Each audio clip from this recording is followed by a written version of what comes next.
Hey, it's Sean, founder of StartupFreedom.com, the #1 source for hype-free advice for making money online. And if you haven't yet, if you enjoy these interviews or any of the interviews on Startup Freedom, make sure to sign up for our newsletter. I'll send you an email every Monday, and I'll just list the different videos that have been posted to the site for the week. This way you won't have to keep checking back to Startup Freedom, so it'll save you time. And you won't miss out on any of the secrets from the successful online moneymakers that I interview here every week that could make you a ton of money. Today I'm speaking with Muraya. He's an expert in customer discovery, and he's an expert because he's launched 7 successful internet businesses. And so I wanted to ask Ash what this customer discovery stuff's all about and how he got started to launching his 7 businesses. Hey Ash, you there? I'm here, Sean. Thanks for the great intro. Hey, it's really exciting to be on. It's a pleasure. I'm excited to have you here because I've been following your blog for a while. You've helped me understand customer discovery, and so I'm hoping that together we can help the Startup Freedom followers understand a little bit more about the importance of customer discovery and how to do it. So sure. I guess just start by telling us what you're working on now and then how you got to this point, so how you started out. Okay. I guess I am working at a new startup now. And my older startup, Wired Reach, I bootstrapped about 7 years ago. And I guess I've always known I wanted to be an entrepreneur. I really would have started sooner, but I came to this country and I had I had to take care of some immigration work first. So I did the next best thing, which is go work for a couple of startups. And then at some point, once that was all taken care of, it was a great timing for me. I had a vision, and so I jumped right into it and did my last startup, which was Wired Reach. As I mentioned, that was bootstrapped the whole way through. And more recently, I'm moving towards a startup that's called User Cycle that's going to be mainly around some of the topics we're going to be talking about today is lean startup and how to build successful products and make that process more scientific, more systematic than it is today. Mm-hmm. When you talk about products, you mean like a product could be anything. Could be a website, could be a service, could really be anything you're trying to sell, right? Absolutely, yes. Great. And you also have a book coming out right now, don't you? Yes, I've got my plate full. And actually, people ask me about why I'm doing so many things. And the funny thing is that they all connect in some way. And so, even going back to my last startup, while I was doing it, part of the reason I got into all this customer discovery lean startup is I noticed that there are a lot of these lessons that I had learned on my own, and this was a way to bring it all together. And so I started blogging about it and got really passionate about it. And I found out that there were actually problems there that I was solving for myself, and I could do a better job solving them for other people. And that's how User Cycle got started. So the book, the blog, and even the products that I'm now building, all are kind of connected in some way. So it feels a lot better to do that when all things are aligned than I felt a little bit before when I was building products and had a blog which wasn't really about my products and was kind of disconnected that way. Yeah, and so why customer discovery? Why is that the thing you've chosen to focus so much on? Why is it important? Sure. So I'll tell you a little bit of story of how I started. So sure. Most people have this idea spark and they go start something, and many times they don't really know that. I guess there's no real process of what you do. Everyone thinks, yeah, I need to build this thing first and then go look for customers and go try to find a market and try to sell it. And the thing is, building products is hard. It's very, very hard because many times, as Eric Ries describes it, it's not so much that it's hard to build things today, especially if you're in the software business. If you go back several years, hardware was expensive, software licenses were expensive. It was expensive to just get started. Mm-hmm. Now you can build a product on a weekend. You can build it for next to nothing. But what's hard is building the right product, and that usually takes a lot of time. And so the way I built my last company was I had this vision and I went out to build it, and I've done everything. I built things in stealth. I've told no one about it. I've actually tried to do this open source type of platform. I've done release early, release often. And so for those that don't know, that's probably the closest thing that I found that could possibly work but doesn't. And the idea there is that you basically want to get to your first product iteration or your first release as quickly as possible. But there's still no guidance on whether you involve customers at that point, and most people don't. So if you're a developer, the problem with that is you don't really know what is that smallest release. And so even then, if I say go do the smallest thing possible, most creatives are very proud or scared, however you want to put it, of their work, and so they don't really want to show it unless it's almost perfect. And perfection is just asking for long development cycles. So the release early release often works provided you can get to that minimal release as quickly as possible and then start learning. And I found that usually never happens.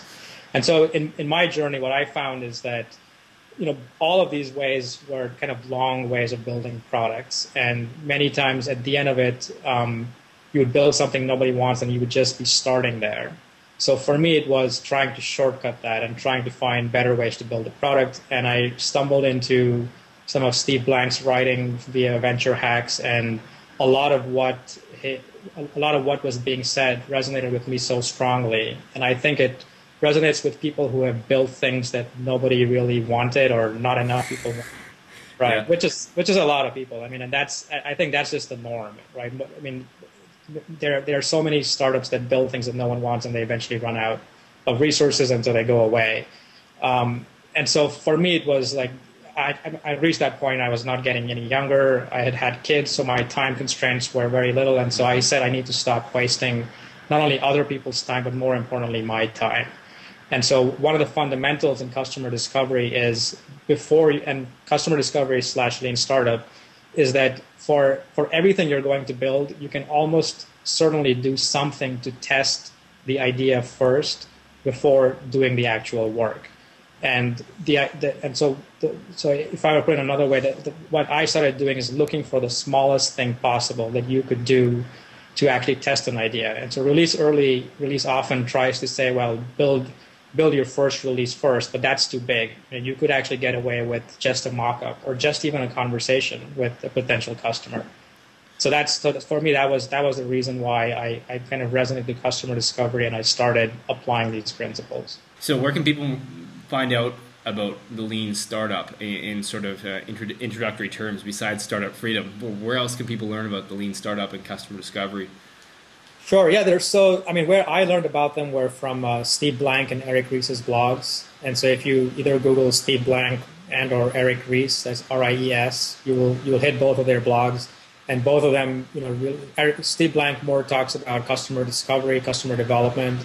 And what Eric has done is synthesize that with, initially it was with software, but it's kind of gone beyond that, where it's really a process that can be applied to building any sort of a startup, any sort of a product. And he calls that the lean startup. And so both of their blogs are good resources. The reason I started blogging, though, was that I found some of their blogging to be a little bit more theoretical. So Steve Blank, he's a professor at 3 universities, Columbia, Stanford, and I think Berkeley. And so he tends to teach. He tends to teach, and he's more academic. Mm-hmm. And he has been an entrepreneur, so don't get me wrong. I mean, he definitely has this from experience, but he's not a practicing entrepreneur. Mm-hmm. And Eric Ries's blog also kind of talks about some of his retrospective learning from building his last startup. And so when I started applying these techniques, I hit like a big disconnect. So Steve Blank talks a lot about a particular type of business, which is enterprise business or enterprise selling, and it didn't apply to me. So I was at a loss to say, okay, well, I understand the concept, I understand the theory or the philosophy, but how do I go and I'm trying to build a product for a consumer. How do I interview them? And I don't have a complicated sales cycle. I just need them to get to my website and buy. What are the challenges there? And so what I ended up doing was trying to say, I'm going to apply these techniques, but I'm going to really apply it to my startup and blog openly about it. So I would say my blog is also a good resource for people, especially building web-based startups. I specifically go into very tactical techniques for doing that. And the book that I'm writing, Running Lean, is also very much that. So while the blog has been almost a very raw kind of journal of my learning in the last year, I've been able to kind of look back and refine the steps and say, if I were to do this again, what would I do now? And that's what the book is all about. So it's more of me looking back and saying, if I were to start another startup tomorrow, are there steps I would do differently? And there have been a lot of changes that way, and that's what the book Running Lean is about. And that sounds great. I can't wait to read it, specifically because you've been involved in what, 7 startups now or something like that? What's the total number? Well, 7, yeah, 7 products, but it's all been under this one startup that I've been running. Yeah. Now I'm doing a second startup, but even there I've got 2 products that I'm working kind of in parallel. Awesome. Okay, and so I would recommend that people watching this, if you're interested in customer discovery, there's one post on your blog that's great, Ash. You break down how customer discovery is different for the web, for web businesses, and you actually did your own process flow, or maybe sure. you just showed Steve's. But that post resonated with me a lot better than this, the classic Bible of customer. Sure, it is the Bible, and it is very hard to read. yeah, that's a process to get through that book by itself. One last question. A lot of people that come to my site, a lot of people out there, they get suckered into looking to make quick money and into buying systems to do that online. What are your thoughts on that? And thank you so much for your time, Ash. I really enjoyed talking with you. Is there anything else you want to share with the viewers of Startup Freedom about you, anything they should check out? User Cycle, your book? Yeah, so I'm working on a number of things. I'm fairly easy to find online. Actually, if you just Google Lean Ash, you'll actually find my blog, and that could be a place that you start. And I'm on Twitter, I'm on Facebook, so I'm fairly easy and very, very accessible. So if anyone has any specific tactical questions, that's something I'm really passionate about, is working with other entrepreneurs. I've been teaching a few workshops in the process of writing my book, and I found that to be so enjoyable that I take every opportunity to talk to entrepreneurs and really like to get into their businesses as much as they'd be willing to share, and even offer help or advice along the way. So I'll just put that out as an open invitation. And thanks a lot, Sean. It was definitely a lot of fun. I hope you don't mind if I take advantage of that invitation sometime. Absolutely. It was fun for me too. I appreciate you being here, Ash. All right. Thanks so much. Talk to you soon. Have a great day.